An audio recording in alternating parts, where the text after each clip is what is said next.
am seeing the spirits. Yellow Feather is telling me stuff. If I had the ability, I'd have started with a flashlight and turned all my lights off and had my little globy here for my crystal ball. Little Christmas scene. It's not Christmas though, but it was for the effect. Hey, I'm low tech here. What you see is what you get. So anyway, welcome to the D. Louise book series. I'm Christina K-R-I-S-T-I-N-A. It's nice to meet you. I hope you're having a good day. Technically, it's the middle of the night because I was reading my book and I decided I wanted to talk about it before I went to bed. So I came down here to talk about my book in the middle of the night. So, and be prepared. Spoilers, spoilers, spoilers, spoilers. Beep, beep, beep, beep, beep, beep, beep, beep, beep, beep, beep, beep, beep, beep. Pretend I have one of those old taboo games. Beep, beep, beep, beep, beep, beep, beep, beep. So anyway, please check out my Star Trek Next Gen recaps on Fridays. Please also check out my If Then videos. If you like this author, then maybe you like that author. I think we're on episode 21 now. Nobody is watching these things. I worked so hard on them, gathering all the materials, and no one is watching them. We started out with the Bridgertons. If you like Julia Quinn's Bridgertons, then maybe you like Joanna Lindsay's Mallory's, Stephanie Lauren Sinster's, Catherine Coulter Sherbrooke's, and I did a forensics one. I did an FBI one. I did a Sherlock Holmes one. I did a vampires one. I did a black authors one that I would really like people to go check out because I tried to do variety of sci-fi, vampires, paranormals, contemporary romance, whole slew. And I give the whole big reason why I did all that. And at this recording, there's been 10 views, and that's it. No one's seen it. YouTube just isn't showing it to anybody. And also, please, I didn't bring one over here. Please check out Flashback Monday, where I talk about Romantic Times book review. And this following one is going to be a small one, but I've been averaging 60 to 70 books. Some historical, some contemporary romance, some inspirational, some mystery, some sci-fi, some paranormal, some erotica, and Harlequin. The whole 9 yards, gathering it all, covering it all, trying to give you an author to read. And during one of my If Then videos the other day, I discovered a new author for me to read. So please go check out A Matter of Time, the Julie McQuinn's videos that I did. Those books are awesome. So anyway, we are doing the James Patterson Alex Cross series. We are doing the J.R. Ward Black Dagger Brotherhood series. And we are doing the Victoria Thompson Gaslight Mystery series. Now, I'm going to warn you again, spoiler, spoiler, spoiler, spoiler. And this was a huge, huge spoiler. So we start off with some disappointing information. It is apparently Frank and Sarah are getting ready to officially adopt Catherine. Now, and officially, make Brian and Catherine their official legal children. And they're trying, they got all the money from that guy in the last couple books, and they're going to adopt Catherine, and Frank inherited all the money, and he lost his job. Sarah used to be a midwife. If you're not following me with this, please go check out all of the previous books. This is book 21 in the series. We're working up our way to Rose Hill, and then we're going to have to wait till next year for the next one. Whoa. I hate waiting. I love binge reading because you can just read, and you can read the entire series and have the character progression, and it's so awesome. And then when you get to the last one and have to wait till the following year, it sucks. It sucks huge time. So, Sarah was a midwife, and Frank Malloy was a detective with the New York City Police, and they got together and they started solving mysteries, and he helped her reconnect with her parents, and they've all become a big, huge family now, and they've got Maeve and Catherine and Brian and Frank's mom, and we've got Mrs. Ellsworth, who we will see. We haven't seen too much of her in the past couple of books, but we will be seeing more from future books, and also her son Nelson. We really have only seen him about twice in all 21 books, so we are going to be seeing him again in a future book. I know that's coming. Um, but anyways, in this book, we're supposed to be headed to court to legally adopt Catherine. And when Frank are with Michael Hicks, the attorney, he says there's an issue with adopting Catherine, and Mr. Johnson is joining them because um, he's going to fill them in on the details on why they can't adopt Catherine as of yet. Well, it turns out because Catherine's mom was legally married to Parnell, he is considered, in the eyes of the laws, Catherine's dad, even though he was not her biological father. He was just married to the mother at the time of the birth. And no one knew that at the time. They kept their marriage a secret for a very, very long time. No one knew that they had been married all these years, and there's a whole bunch of complications with that, but check that book out.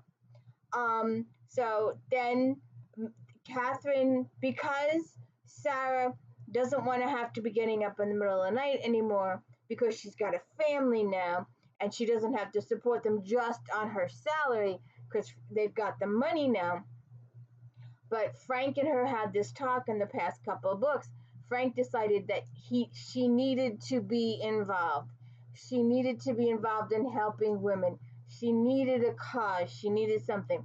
So they bought a house and they had it renovated, and they had Maeve be in charge of the renovation because she has the type of personality where she puts her foot down, she knows what's supposed to be done, and she tells them. She has the full authority of the house. I don't know how these men felt about talking to Maeve, but they listened to Maeve. She had the authority. She was the one in charge, and they listened to her, and they weren't fooling anything over her because Maeve has street smarts. So that was the one thing about Maeve being in charge of the house. And the house is just about finished, and they've even had some ladies come in and give birth already. So they've got all that going on with them. The neighborhood is really anxious for them to be completely and officially open. So they have to find Parnell and have him sign the papers, signing away his legal rights to Catherine, even though he is not her biological father. So that's the story. Starts out with Sarah and Frank going to try and find Parnell, and they find him in the theater. He was an actor, and he's got a new job in the theater. And they go to see him, and Eliza, his girlfriend, although Eliza says she's the fiance, but everybody else later on says that Parnell never, ever, ever called her his fiance. They never heard them discussing marriage at all. So it was just in Eliza's head. And when Frank and Sarah go to see him, they negotiate. Well, Eliza negotiates $1,000 fee. She doesn't know that Frank's got gazillions, but she's thinking 1,000 is outrageously a lot and could start something for her and Vaughn. And then later on, Vaughn says, "Oh, what is she doing? That he doesn't need the money.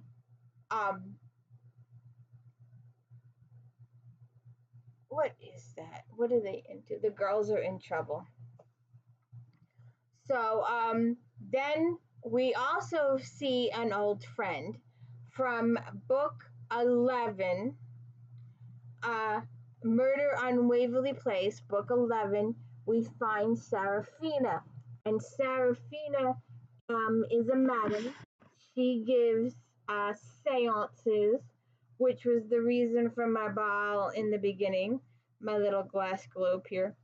And the hint of how the book ends, how they get the murderer to confess. I won't tell you who the murderer is, but I will spoil just about everything else in the book because I love these books. And so then the next day, after they had the attorney draw up the papers to have Vaughn, I don't know why they just didn't take them with them the first time they went to find Vaughn, but I guess, of course, plot purposes. So they get Vaughn to agree. They go to the attorney, they get the papers, they go back to see Vaughn, or Frank goes to see Vaughn alone. And when he gets to go back to see Vaughn, he has been murdered. And the cop that arrives is O'Connor, and he knows Mallory. And Mallory had went in to see, just to check to see what happened, and he got blood on his hand. And because he had blood on his hand, O'Connor arrests him for murder. And so he takes him down and shoves him in the tombs. And Maeve calls. So when he gets his phone call, he calls Sarah and lets her know. And Maeve, of course, calls. Now, it's never been explained, and I think it will be at some point. It hasn't really been explained as of yet, and we've seen the attorney a few times now, 2 or 3, I believe. I'm not exactly sure. Don't quote me on that one. But we've seen Mr. Nicholson a couple of times, and he goes to the tombs and bails Frank out, and then they all go to Mr. Nicholson's office to discuss the case. And so they do find out that Mr. Vaughn was hit over the head with a quail brass figurine. And there'll be hints about that later. So they investigate the case. They tell Maeve and Gino, because Malloy was seen at the theater, and because Malloy, he really is not too good at going back there, but he does eventually go back there. But initially, they have Maeve and Gino pretend to be reporters for the newspaper, and they're doing a story, and they go in and question some people. And Gino is Dave Snook, and Maeve is Miss Dobbins. And I was thinking, isn't Jacqueline Winspear's character called Dobbins? I'm not sure. I'll have to double check that, but that's what I was thinking of when I saw that. So Gino questions the girls in the theater. He ends up sort of not dating, but it's like paying this chick to give him information by taking her to dinner several times. So she appreciates the free meal. And they end up talking with all the different actresses. And apparently there's this one actress, the lead actress in the play. She's a little on the elder side. And they talk to her. And apparently, according to the entire world, her and the leading guy, which is Vaughn, were getting close before this showtime to get inspired for their acting. Who knows? We're not going to go there. So Gino gets to know the girls in the thing. Frank questions some of the male actors. He goes to their offices. He goes to the agent's office. He talks to the agent. Apparently, there's this syndicate thing. They formed a syndicate, but Mrs. Hawks wasn't joining, and they wanted her to join because they're the ones that controlled where you went to act and stuff like that. It sounded like a little bit of a theater mob to me. So we have to talk about the murder weapon a little bit. Certain people know about it, and you have to wonder how they knew. They were not. No, Frank and Malloy and Gino and Maeve didn't tell them what it was. So only the true murderer would know who it was, but a couple people do. So someone might have heard it from someone else. So we do all these questionings. We spend a lot of the book questioning our suspects. And I'm going to do this at the end after 24.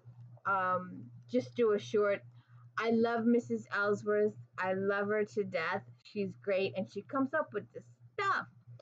So I always share Mrs. Ellsworth with you. So she has two little quotes in here. Um, so uh, why did I rate this if she's not even on the page?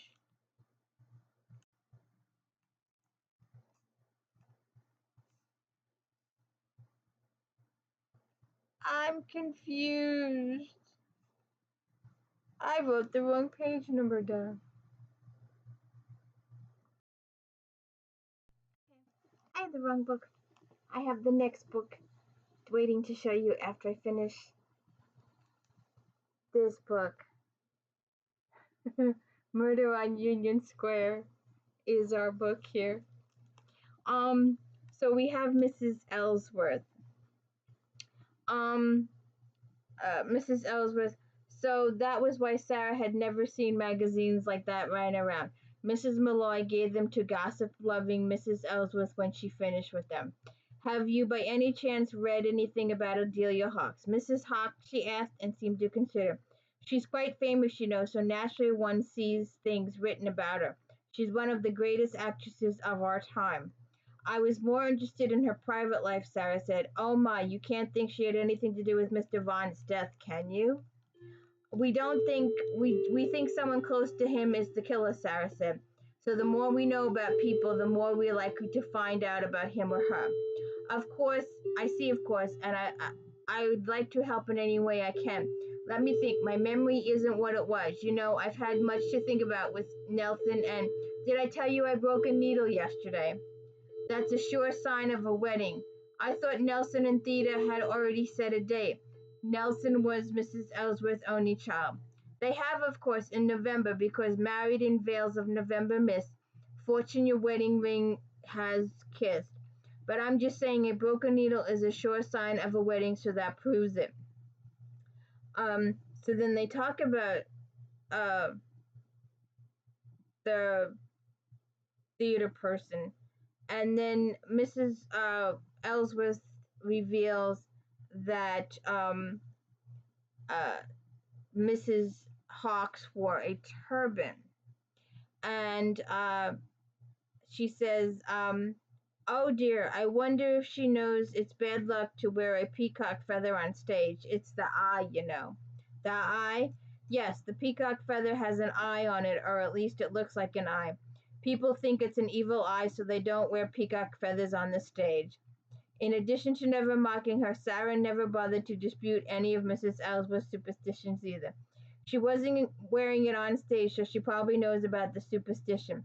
I certainly hope so. Now about this turban. Could you see any hair? And they go and talk about that. But I just had to share that little piece of Mrs. Ellsworth.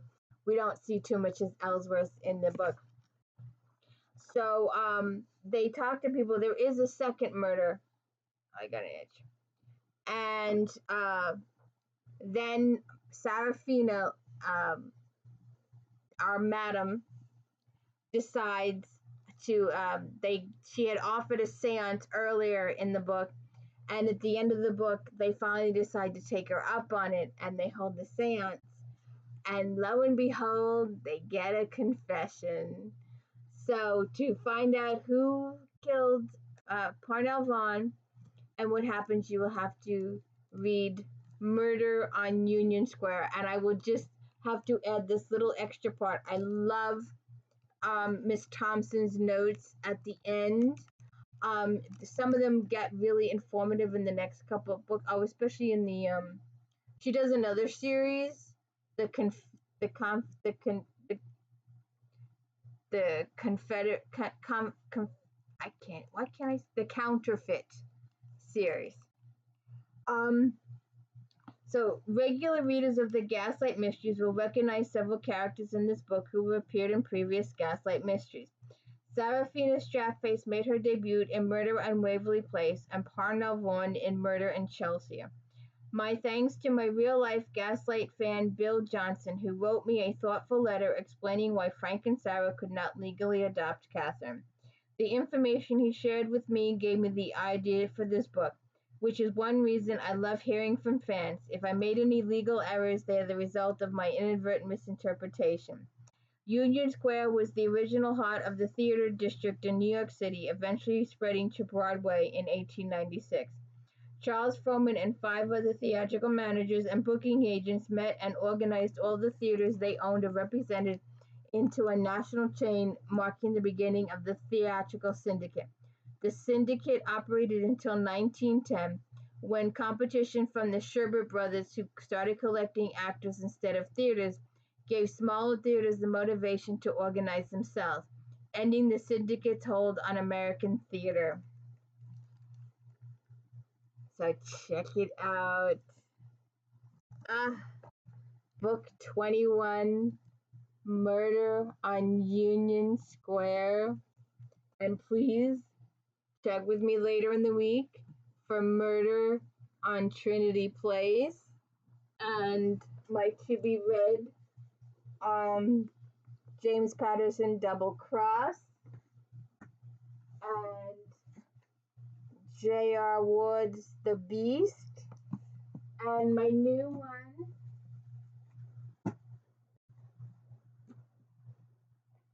Caught in Time. I'm gonna go right now and read this. I don't care if it's the middle of the night. I want to read this. So please check out Murder on Union Square and have a good evening.